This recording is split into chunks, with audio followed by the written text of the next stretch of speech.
All right, come on, Earth. We're out with River. We're gonna go out and about, and ideally, our main goal for this session is to find some distractions that we can pair with the clicker, so that we create this conditioned response of, oh, that's distracting. And instead of getting sucked into it or continuing to stare at it or forgetting about the other end of the leash, what should start to happen when we pair things with the clicker is that they actually take on the same response as the clicker. So, yay! River's response to the clicker is to turn around and orient to me to get food when she hears the clicker.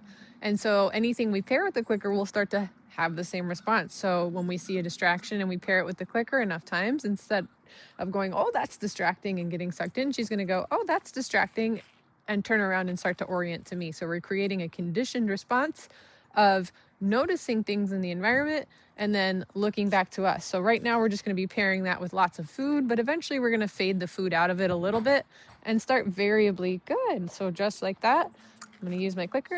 Yay! What's all that? What's it? Nice. So I'm just pairing distractions with the clicker. Good. And eventually, obviously that distraction went away, but as we do that more and more, and she's going to start having that response on her own. The other thing we're working on is some rudimentary leash skills. So as we go along, I'm going to think about how I can use my leash to communicate with her. And I really want to focus on that part alone. So this might actually be more of an exercise on the human end of the leash than her. But what I'm always considering is, what am I saying to her with my leash? So right now where she's cutting all wrapped up, I want to think of an invisible bubble. And I'm going to put that bubble on my left-hand side for right now. It could be your right-hand side if you prefer. Good. And we're just going to do this. So, yeah, you're good. You're just going to be in our picture, in our video. Good. Check out his hot dogs. Absolutely. We can break into a polite greeting. Oh, good job. I'm just going to get food right in there. Oh, are you nervous of his hat? Good job. He's cute. Oh, there's only one person in here, though. I gotta run. No worries. You too. Good. So she was just like a little bit nervous of him. So we're just going to make sure that she ends that on a positive note. Like, oh, that happened and that's so great. She wants to hightail it out of here. Good. So I'm just going to spend some time here to kind of reset her. Good. I don't want her to flee. Good. Just want to make sure she knows that everything's all right. That happened. Yeah, she's a little like, oh, I don't know. One thing we can do if we notice our dogs are kind of getting stuck into kind of a fearful place in their mind is to start tossing food. Woo! What happens when we toss food is it activates a different part of their brain that works against the amygdala, which is the center for fear and anger. So if I notice her being fearful, if I can get her chasing a piece of food or even doing a food lure, I can activate her prefrontal cortex, which is the thinking and logical part of her brain. And we're going to come step out into the sunlight a little bit because it's really cold right there, right? Good. There she goes. Good job. Good. If we can get her thinking brain on, then it works against the fight or flight part of her brain that she was just kind of accessing. So that's good. And that's a normal part of socialization. That's actually what we're out here to do, right?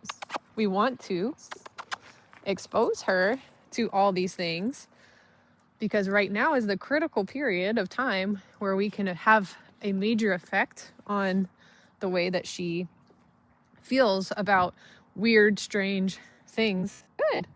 That happened. Let me get my clicker here. Perfect. In the environment. So we can see right now, especially where she just kind of had her fight or flight instinct just kind of triggered. Anytime something happens out in the distance, she's kind of like, woo. Now she's a little bit in the, I don't know, stage of things. The clicker is going to be super helpful for that because we can change how she feels with the clicker. So not only does the clicker create the similar response to things that we pair, but anything we pair can start to also give the feeling, which is a huge spike of dopamine. If we were to put little probes in her brain and measure out how much dopamine, which is like the feel-good chemical of the brain, how much of that is happening when she hears the clicker, it's a nice big spike. And anything that we pair with the clicker can start to have a similar feeling. So that is what we are out to do. So we might not get too far here because, whoops, and I'm just not going to let her eat that piece of snow right there. Let's talk about the leash again. We got a little sidetracked when we were talking about that. I want to start to be very aware of what I'm communicating with my leash at all times when my dog is on it. We want to think that pressure means we're communicating to the dog that we need to change or fix something. And so she's just a little bit nervous about that. So if I notice that I go out somewhere with my dog and she's like we're seeing here where she's a little bit weirded out, I want to think of like trying to get her playing, chasing, sniffing. That's that prefrontal cortex thing again.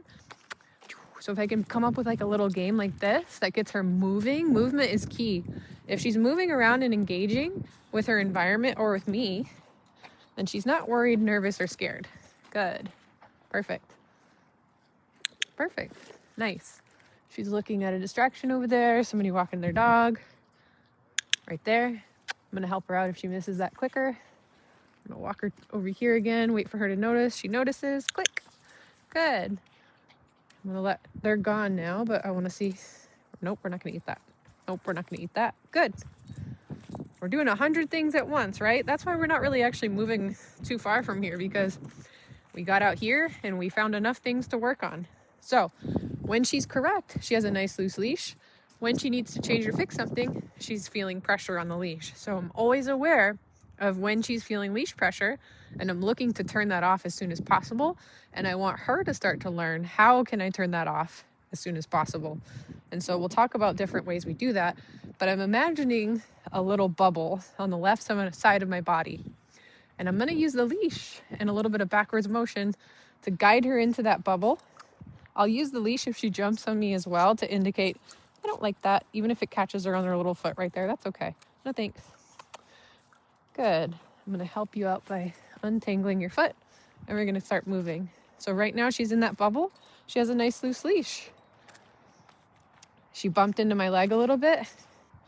So a lot of times puppies tend to want to walk behind us and get on the other side of our body. So if she does that, ding, little leash pressure right there where she leaves my side. Good. And I might actually just do some circles. Ding.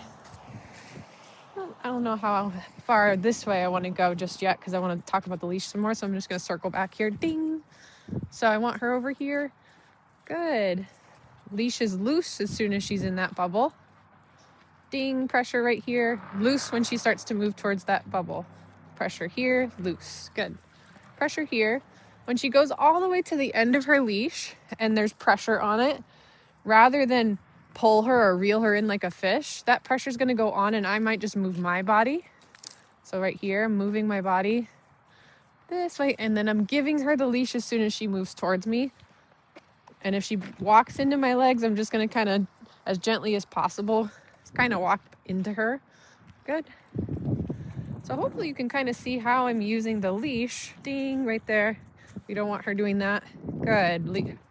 Releasing the pressure as soon as she moves in the direction I want to go. I use the leash a little bit right there when she started to head towards the end of my bubble out in front of me. Right there, I'm using a little leash pressure. Good. And I want to use my good reward marker very frequently when she is correct. And that's paired with a loose leash. Good. If she's good, we're saying that with our mouth. Good. And our leash. So right here, oh no, she hit the end of the leash. I'm going to back up with my body a little bit. Ding, ding, ding, ding, ding. Good. Whoops. Backing up a little bit. Good. Good. Good girl. Nice loose leash. Good girl. Ding, right there. She's at the end of it. I'm going to back up a little bit. Pressure on, pressure off, pressure on, pressure off. Good. Pressure on, leg. Good. Oops, we're way out there. No thanks. Good. Good. Where'd you go? So I try not to pull the dog over. I try to put the pressure on in the direction I want them to go. Let's reset a little bit because I didn't know which way. Were you drinking out of that puddle behind my back? Good. Here we go. Good. So she wants to get to that puddle. So, woo, I'm using my leg a little bit to moosh her over there. Good. And so she's trying to go over there again. Let's reset. Good. Good. No, good. Perfect. Good. Good. So you'll see that I'm not gonna, she's gotta watch out for my legs. Good girl. We're going this way. Good. Nope. Nope. Good. There we are. Let's do one. Whoop. Getting stuck there, girlfriend. Good. Off we go. Girl. Ding. Navigate these puddles. Oops. She really wants to be on the right side today. There we go. And we just need to be consistent. There we go. Oops, watch out for my legs. Nope. I'm gonna do a little circle here. Good. Good. So I'm noticing she's consistently trying to zap, but she's trying to go behind me. So I'm gonna be a little bit more ready for that. Good girl.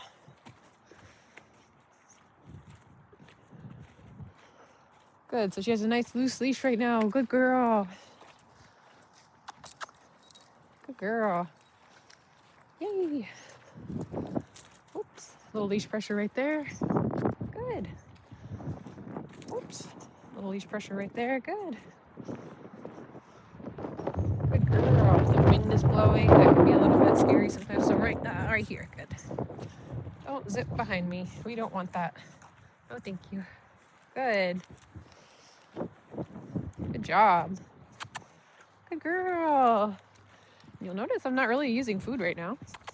I wonder if she has to go potty. Good girl, let's go in the yard.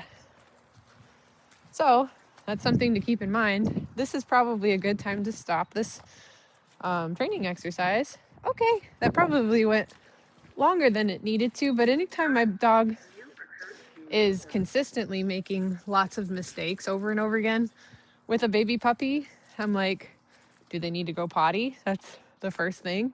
And once you've eliminated that as being a possibility, then we just want to make sure that, am I making the criteria easy enough? Did we go a little bit too long on our training session? And so I think the answer to all of those questions for her right now is yes. I think she has to go potty.